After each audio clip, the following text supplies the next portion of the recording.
আসসালামু আলাইকুম, কেমন আছেন সবাই? আশা করি সবাই খুব ভালো আছেন। আমরাও আলহামদুলিল্লাহ ভালো আছি। সকাল সকাল সারিবের বাবা বাজারে গিয়েছে, মাছ নিয়ে আসলো, 2-3 রকমের মাছ নিয়ে আসছে। সেখান থেকেই চিন্তা করছি একটা আইটেমের মাছ রান্না করব আজকে। চলেন দেখি কী কী মাছ নিয়ে আসলো। রুই মাছ নিয়ে আসছে, বড় মাছ তাই কেটে কুটে নিয়ে আসছে। কোরাল মাছ নিয়ে আসছে, তাও কেটে নিয়ে আসছে। ডিম নিয়ে আসছে। আর ওই ব্যাগে কী আসছে দেখাও তো।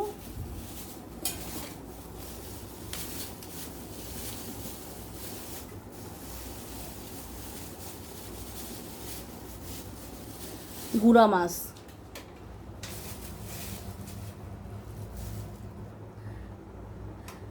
কাসকির গুঁড়া মাছ, একদমই ফ্রেশ মাছ, খুবই ফ্রেশ মাছ নিয়ে আসছে। একটু ঢালো তো, কী মাছ দেখি তো। ও, চিংড়ি মাছ নিয়ে আসছে। চিংড়ি মাছগুলো বেশ বড় সাইজের চিংড়ি মাছ নিয়ে আসছে।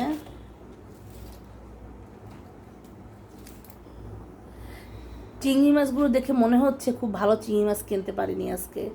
চিংড়ি মাছগুলো লাল লাল হয়ে গেছে। যেহেতু চিংড়ি মাছটা একটু লাল হয়ে গেছে, আজকে চিংড়ি মাছটাই রান্না করে তাড়াতাড়ি করে ওইটাই খেয়ে ফেলি আমরা। ওইটাই রান্না করে ফেলুক আজকে। আজকে আমরা চিংড়ি মাছই রান্না করি। শারিফ, আজকে চিংড়ি মাছ রান্না করি আমরা। গরমের মধ্যে করলা ভাজি আর ঢেঁড়সের কোনো বিকল্প নেই। আজকে বাসায় ঢেঁড়স রান্না করা হচ্ছে। ঢেঁড়সটা শুধু চিংড়ি মাছ দিলে ভালো হতো, চিংড়ি মাছটা নাই বাসায়, তাই দেওয়া হলো না। ঢেঁড়স দিয়ে চিংড়ি মাছ খুবই মজার। আর চৈত্র মাসের যে গরম, এই গরমে ঢেঁড়স, করলা ভাজি, টমেটোর চাটনি, টমেটোর ডাল, এগুলোই আসলে খেতে ভালো লাগে। ডাল সেদ্ধ করা হয়ে গেছে, এখন বাগার দিতে হবে। ডাল বাগার দিব, তেল দিয়ে দিলাম।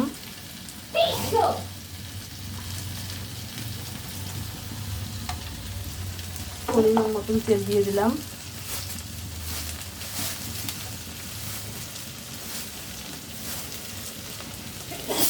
রসুন কুচি, পেঁয়াজ।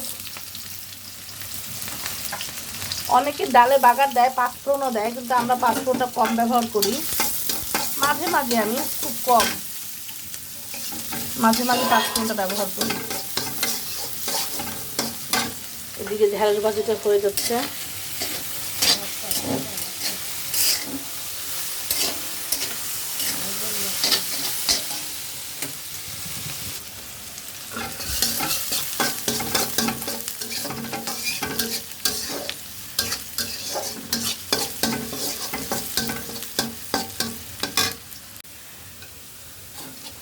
ডালের জন্য বাগারের যে পেঁয়াজটা লাল লাল হয়ে গেছে, এখন আমি ডালটা এর মধ্যে ঢেলে দিব।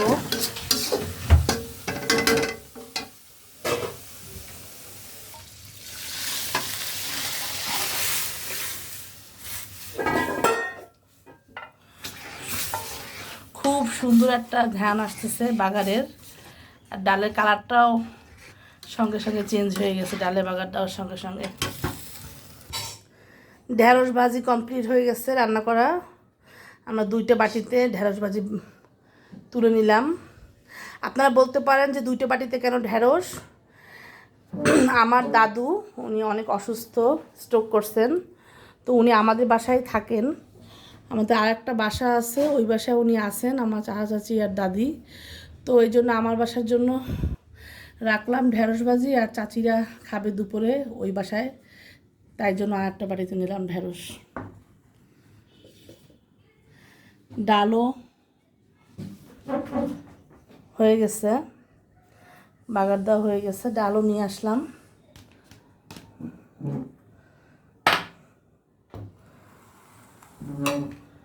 ডালও 2 বাটিতে।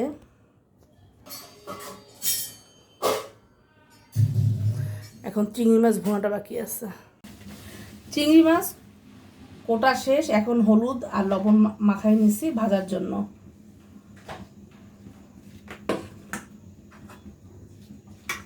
তেলটা গরম হয়ে গেছে,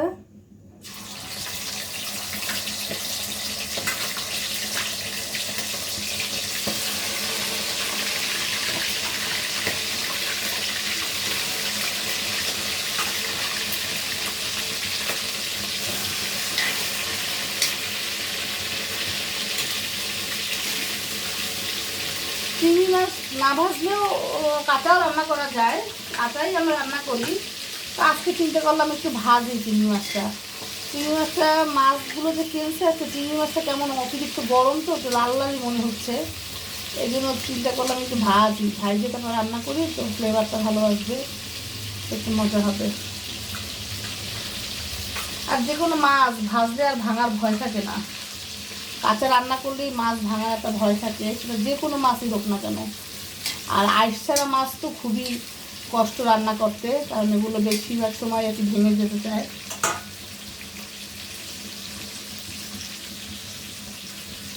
আসলে যে কোনো মাছ ভাজতে বেশ সময় লাগে, রোস্ট ভাজতে গেলে অনেক সময় লাগে, ভাজা পোড়া করতে গেলে আসলে অনেক সময় লাগে। আমরা যদি অনেক বেশি রান্নাবান্না থাকে, গেস্ট থাকে বা কোথাও খাবার টাবার দিব, সেই ক্ষেত্রে আমরা আগের দিন রাত্রেই মাছের কোনো ব্যবস্থা থাকলে মাছটা আগের দিন রাত্রেই ভেজে রাখি, তাহলে রান্না করতে সুবিধা হয়, দ্রুত রান্নাবান্না করা যায়, শেষ করা যায়।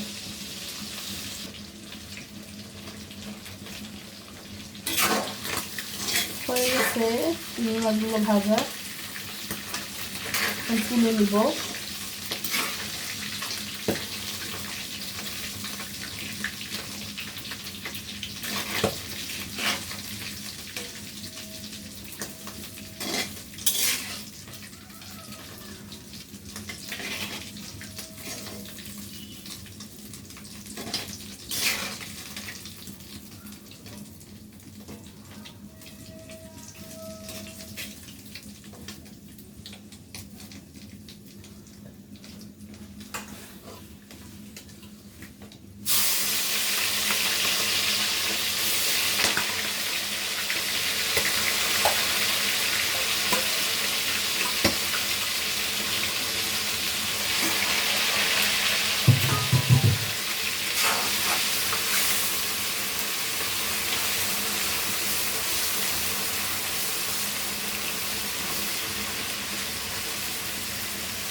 পরে যা ছিল সব দিয়ে দিলাম। এখন এইগুলো ভাজা হয়ে গেলে তারপরে মশলায় দিব।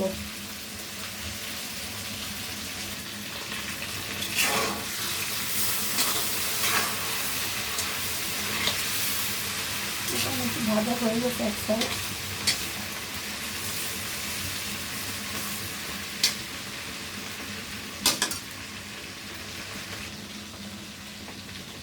ভাজা হয়ে গেছে প্রায়, এখন আমি তুলে নেব।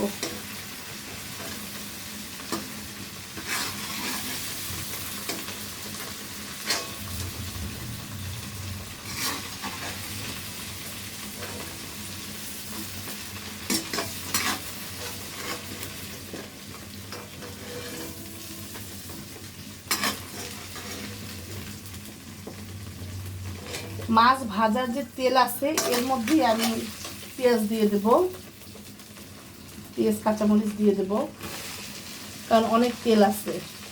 এইটা দিয়ে আমাদের মাছ রান্না হয়ে যাবে। আর চিংড়ি মাছ ভুনায় সবসময় একটু পেঁয়াজের পরিমাণ বেশিই লাগে।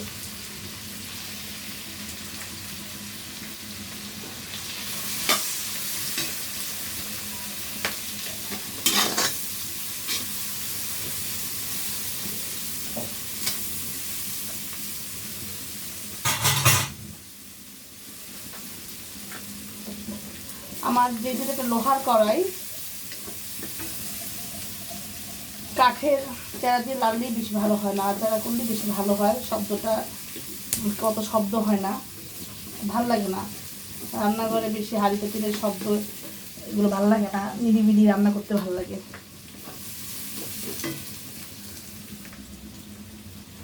পেঁয়াজটা সামান্য একটু লাল লাল করবো, বেশি লাল লাল করার প্রয়োজন নেই, সামান্য একটু লাল লাল করবো।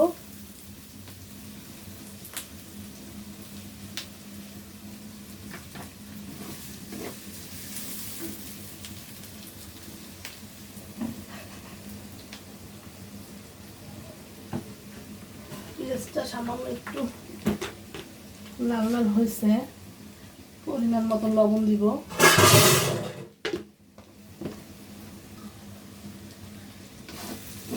লবণটা দিয়ে একটু ভালো করে নেড়ে চেড়ে নিব।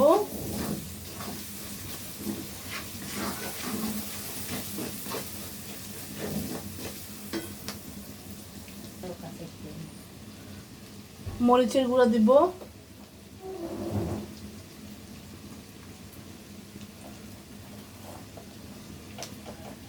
হলুদের গুঁড়া দিব, লবণ তো আগেই দিয়ে দিয়েছি। এখন সুন্দর করে নেড়ে চেড়ে কষাতে হবে যেন হলুদ মরিচের গন্ধটা না থাকে।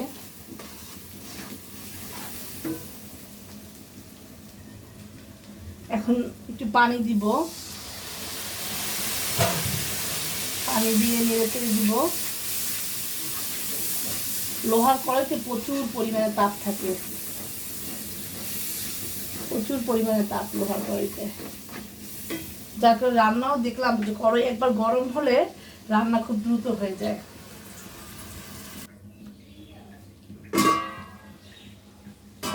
মশলাটা কষানো প্রায় হয়ে গেছে, প্রায় না হয়েই গেছে। এখন আমি চিংড়ি মাছটা দিয়ে দেবো এর মধ্যে।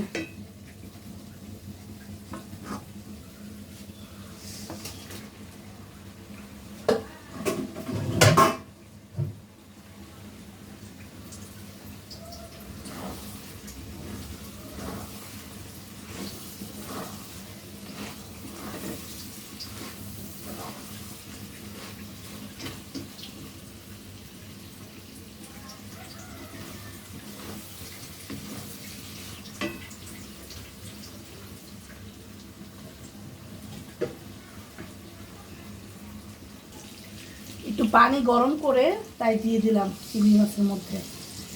চিংড়ি মাছের ঝোল যে কড়াইটা ছিল ওই কড়াইটা একটু পানি দিয়ে পানিটা একটু গরম করে নিলাম। অবশ্য রান্নায় গরম পানিটা দিলে রান্না খুব টেস্টি হয় এবং দ্রুত রান্না হয়। আপনারা সকলেই চেষ্টা করবেন সবসময় রান্না যখন করবেন, যখন আর কি লাস্ট যে আমরা এই যে পানিটা দেই, দিয়ে যে আর কি আমরা রান্না শেষ করি, ভুনা ভুনা করি, সেই ক্ষেত্রে একটু গরম পানি ব্যবহার করার চেষ্টা করবেন। গরম পানিটা দিলে রান্নাও দ্রুত হয়, খাবারের টেস্টও ভালো থাকে।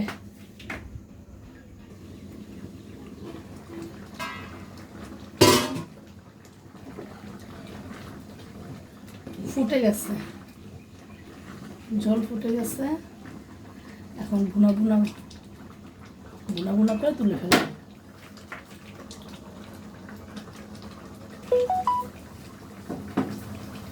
চিংড়ি মাছ ভুনায় পানির পরিমাণটা মনে হয় একটু বেশি হয়ে গেছে, এই জন্য বেশ সময় লাগতেছে ভুনা ভুনা করতে। হয়ে গেছে প্রায়, আর একটু সময় রাখলেই হয়ে যাবে। লবণ টবণ সব ঠিক আছে।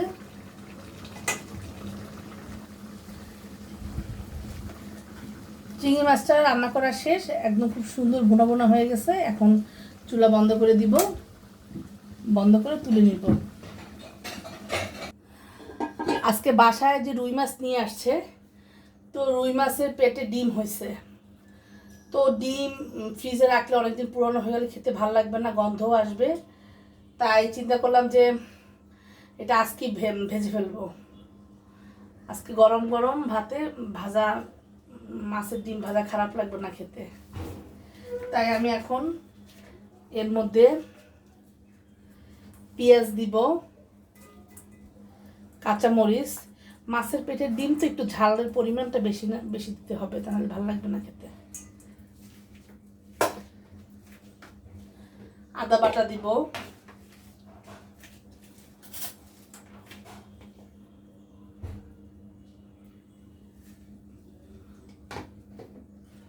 রসুন বাটা দিব,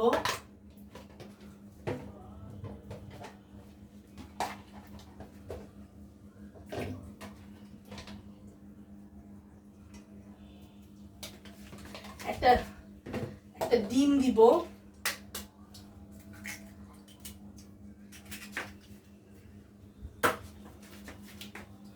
লবণ দিব,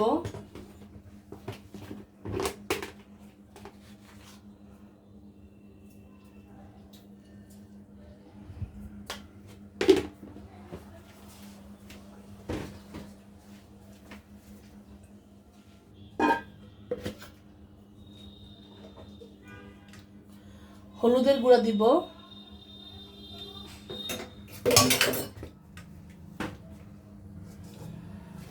তারপরে আমি একটু মরিচের গুঁড়া দেবো, মরিচের গুঁড়া সামান্য দেবো, যেহেতু আমি কাঁচামরিচ অনেকগুলো দিয়েছি, ঝালটা তাহলে বেশি লাগবে।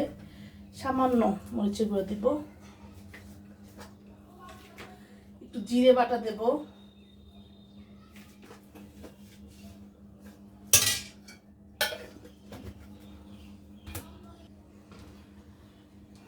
সব ময় মশলা দিয়ে সুন্দর করে ম্যাশ করে নিলাম। এখন গরম তেলে ভাজবো। এখন আমি মাছের ডিমটা ভাজবো। কড়াই দিলাম, কড়াই গরম হয়েছে, এখন আমি তেল দেবো, তেলটা গরম করব।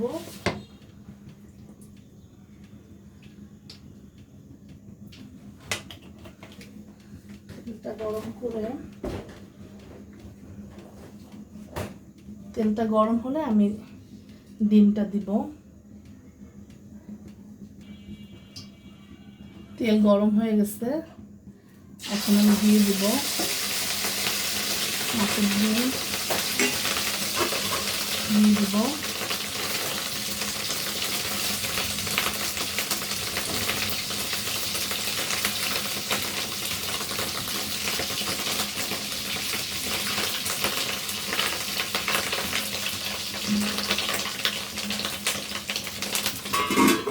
ডিম প্রচণ্ড পরিমাণ সেটে গায়ে, তাই আমি একটু ঢেকে দিলাম।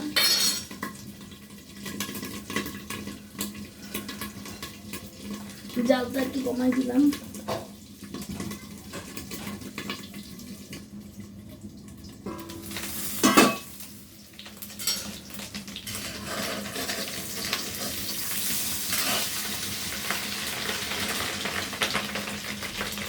খুব সুন্দর ঘ্রাণ বেরোচ্ছে,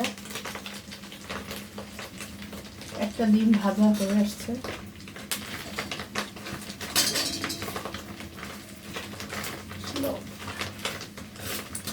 ফেনা হয়ে গেছে প্রচুর, যার কারণে বোঝা যায় না কালারটা কেমন আসছে ভিতরে।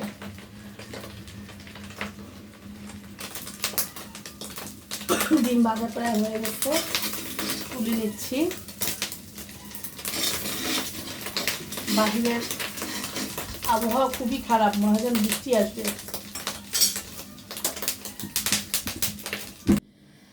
আজকের দিনের মতো সব রান্নাবান্না শেষ। এখন আমি যাব, গোসল করব, নামাজ পড়ব, তারপরে একসাথে দুপুরে সবাই খাওয়া দাওয়া করব। আজকের ভিডিওটা এ পর্যন্তই। খোদা হাফেজ, ভালো থাকবেন সবাই।